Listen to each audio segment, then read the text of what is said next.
Well, I'm sure as gardeners I don't have to tell you that not everything turns out exactly the way you would like it at times. Sometimes we have to change and modify our particular areas, our designs. It may be that with some perennials they grow a little too close together. It may be that they're a little bit too tall for the place, or in my case here with this coneflower, I'm not happy with the way the colour works with the other plants in this particular bed. So I'm going to lift it and move it to a new location. Now, if you're like me and you need to move some perennials in your garden, you can do it really at 2 times of the year. You can do it now in early spring, just when the growth is beginning, or alternatively you can do it in the fall when the plants are going to go into their dormant state. With most perennials, either time is fine, but I like to do it now when the young growth is just starting to come through in early spring. And it's really very easy to do. All you need is a good sharp spade or shovel, something like this. Then go around the perimeter of the clump and just make a little, I suppose, around the circumference of it, make a clump and just chop down on the side.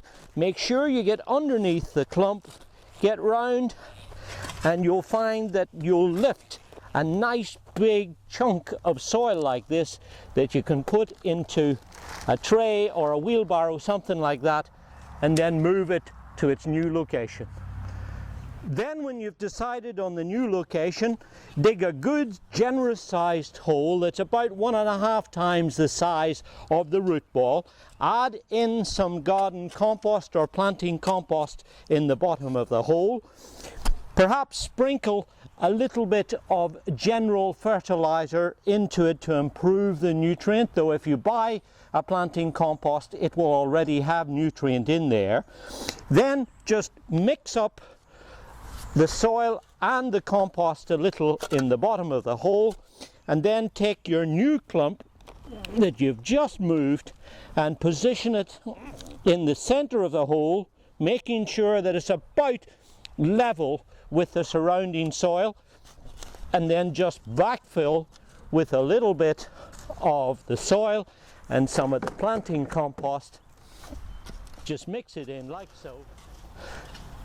Just firm it around the side of the clump, just so that you're able to make nice contact with the soil and the existing clump.